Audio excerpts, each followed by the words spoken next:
Hi, I'm Hannah and welcome to my YouTube channel. Follow me on Instagram, I am Hannah the Amputee, and also on Twitter, Hannah Amputee. So I started this channel because I really want to help people feel better about themselves. And I think it's important because this generation, so my generation, we're really insecure on ourselves. So we need something more positive to kind of help us go for our dreams, I guess. And not even that, just to remind us that everything is okay and we can be our own biggest critics. So yeah, and tell you a bit about myself. So as I said, I'm Hannah. I have rainbow hair. I'm really short and I'm an amputee, as you can see. I guess I'm just like any other human. I'm really normal, and I am 19, which a lot of people don't think I am. People think I'm like 25, 26. I don't know whether to take that as an insult or not, but anyway, I'll take it with a pinch of salt. So yeah, that's my story. Yeah, there's not much to me. I mean, I live near London. I really like makeup. I think makeup is my favorite. Where do I start with this? My favorite makeup, I would say, is Huda Beauty, which is what I'm wearing now. Yeah, I'm a makeup addict. I like shopping. I love technology, and I'm a university student. What else do I do? Oh, blogging, yes, of course. So obviously I mentioned my socials before, but definitely follow me. Yeah, so I'm looking forward to telling you guys about my story and having you guys join me on my journey through life. So on my channel, I'll be talking about beauty and lifestyle. Now, beauty is really important to me because it makes me feel good. And of course, I'll be showing you guys my lifestyle. And I'll also be taking you along to live events that I speak at and that I like networking at as well. I'll be showing you my daily challenges that I face, and also showing you how I overcome those challenges. And lastly, I'll be discussing the theme of the week. Now, the theme of the week is self-love. And I think this is really important because if you don't love yourself, who will, you know? And also, I think it's really important to take care of yourself. So, for example, what I do, I like to watch Netflix if I'm feeling down. Even when I'm happy, I watch Netflix, but especially when I'm down, because I don't get to watch Netflix that often. I also like to go to the spa, have a face mask, and just chill, or even sometimes just talk to my mum and tell her what's going on, have a little cry. It is okay to cry sometimes. I've cried many times. I've been happy many times. It's completely normal. I mean, you're only human, you know? And I think it's important that we let ourselves express how we feel clearly. I think it's really important, as if we don't, then it'll just be bundled up for all those years, and then one day you might have an outburst, and then, you know, God knows what happens.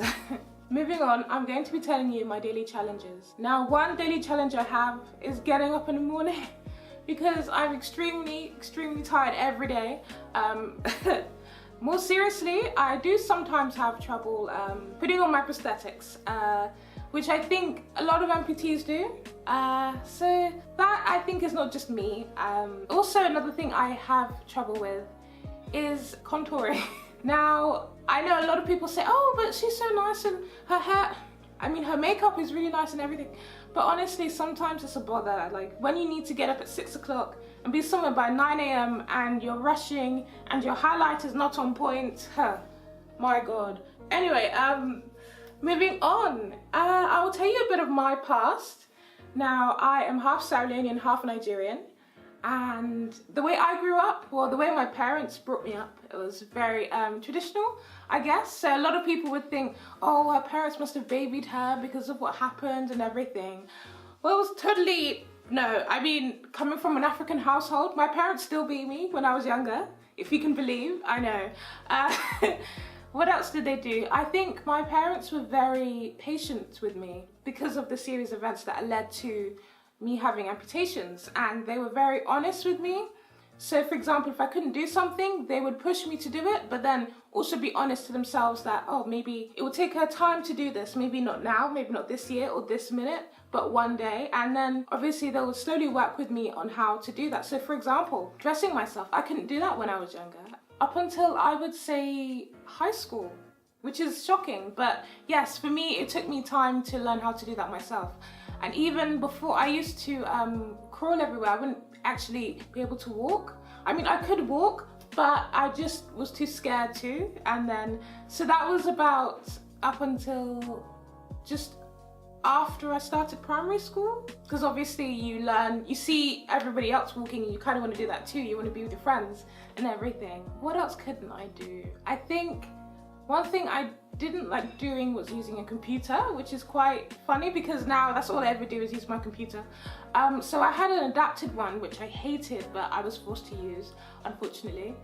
So now I just use a Mac, but before it had like these little like colorful buttons, and it was like for babies basically, and I was in year 6 when I used it, so not using that again. But yeah, that's a little bit about me. I also mentioned a bit about my prosthetics. So I have these little things called stubbies, and I call them Hannah stubs because they're stubbies and they're mine. So that's my own little joke. And I use those to just walk around and go on the beach or grass. Like, they're pretty much okay on everything. And I also have longer ones, and they are, I think they're from Hanger Clinic in America, so they're really nice. I don't use them as often, but I'm trying to. So that's obviously, you guys will see my journey through that and everything. What else is there? I did want to discuss a bit about self-love.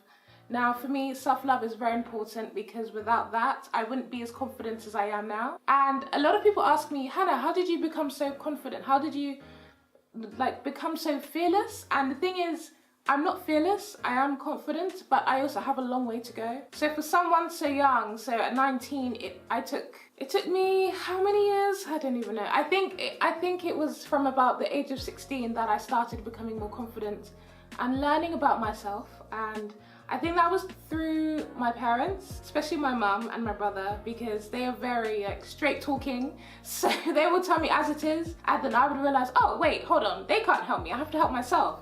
So I can't give you like a magic answer that's all of a sudden gonna make you feel, oh yes, I'm confident and I'm gonna own the place, but I can help you along that way. So please watch my other vlogs so then I can show you how to become more confident and love yourself better.